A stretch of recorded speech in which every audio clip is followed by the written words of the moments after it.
Okay, welcome to our final module, General Tools and Tips. In this module, we're going to be talking about keeping it simple, the power of people, and staying on track. Now, when it comes to keeping it simple, we're really talking about the tools that we use. And there's three sort of basic tools that I encourage everyone to have. That is a learning management system, a graphing calculator, and a creation tool.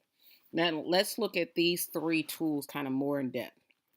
I'm a big fan of Edmodo. As you notice, that's where these modules are posted. It's a great management system because it does these three things. It supports math text, it allows for structured collaboration, and it integrates with other tools. It's really important for when you pick a learning management system that it does these things. And it's something that students utilize every day in the classroom. Now, it's also important for every day that students look at inquiry somehow with mathematics. I love the TI Nspire, CX, or CAS to do this, but you don't have to use TI Nspire. You can use Desmos as well. The key is that you pick a tool, a calculator tool that supports the inquiry process. Both of those tools actually have conceptual development tasks designed with them. And that's really, really huge. We're moving beyond just kids using a calculator to get an answer, but using the calculator to see the math and to develop an understanding of it that was previously limited with what tools we had. Now, it's also important, even though it may not be utilized every day, but you have a creation tool. And it's a tool that would have math text. So that's why I like Google Docs. Google Suite for these reasons. And that the actual choice platform would have multiple tools in one. So like Zoho is another one that has doc, spreadsheet, presentation tools all in one spot. But a lot of people have moved to Google for education, so that's why I mentioned it. So it's huge to have some baseline tools. I recommend no more than 3 that would be used every day or very frequently. And then you can typically do 2 more tools. Like I've used Sown to Grow for reflection.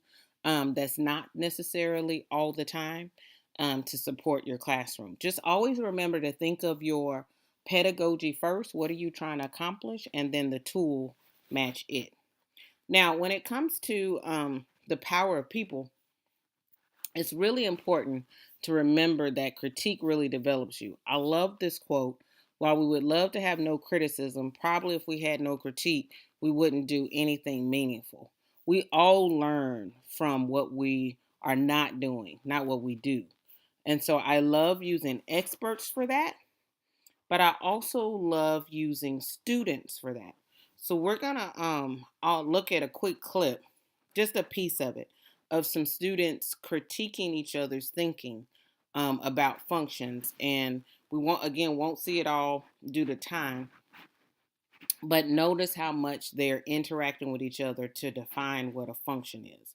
And that's the power of kids working together or kids working with adults, is that it refines their thinking. Yeah, I just wrote it out now.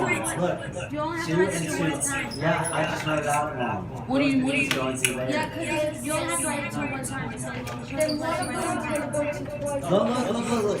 See how this? The 2 and the negative 2. That's these 2 numbers up there. That's all. This is a function. These 2 go to that. That's just these numbers up here. These 2 dots. You have 2 numbers from It's the a function. You have 1 number from the 1 Okay, hold on. Let me write this out. 1, 6. This is 2. That's 1 and negative 2, Joey. Yeah. It's That's a 2? It looks like you a 1. guys have lost the right to just go your own path. Okay, look. It is not a function. It's a function. It is not. You're hearing the line 2 times. Right here. Look. the write this out in graph format too. Wait, if That's that's why So you guys are saying this is not a function, this is not a function, and this is a function, right? That's what you're saying, right? Because these two are the exact same thing. Yeah. So you guys are all saying that. Not a function, not a function. Okay, so this is not. So you can watch this complete video on my blog post that I'll post in Edmodo as well.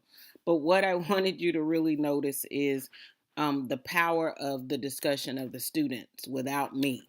That I was able to film them just for a total of almost like 3 minutes with them discussing among themselves. It's really important for you as you generate a culture in your classroom. Students are able to work independent from you. Some tips to do this is include the rule ask three before me. You may have noticed in the background of the video, I have a big poster that says see three before me. This is really huge because it shifts the students to each other before they depend upon me. Another thing to do is have days dedicated to where you will refuse to help students that they have to help each other. And so this was one of those days that I had designated for that. And that's really, really huge. But you can read my blog post as far as more tips about the independence piece. Now, it's really huge to stay on track. This is my final tip to you. Don't move the deadlines. Move the kids. Move them to make sure that they meet the deadlines you set. Make sure every day you include students thinking deeply about the mathematics. It could be after they've wrestled with it. It could be during the wrestling with you walking around with the check-in daily. That's another tip. It could be structured to where it begins the day to have them sort of wrestle for a moment and then go to work to sort of expound upon what they just thought about deeply. But it's really important that mathematics is still the key focus and the learning of it is the key focus, not the product or the end. Always think that it's the process, not the product. When it comes to checking in, try to do it with groups and individuals. Try to identify key kids that you need to meet with to move forward at the end of each hour, who you need to meet with the next day. But also make sure you try to look at each group to make sure that they're running on track. Again, once you've gotten kids to work independently from you, you can usually check in with all groups in a class period. If you have any questions, please post them in Edmodo. I will always have that open for you as a resource to connect with me. I hope these modules were very helpful for you, and look forward to continuing to this journey with you through Edmodo in the future.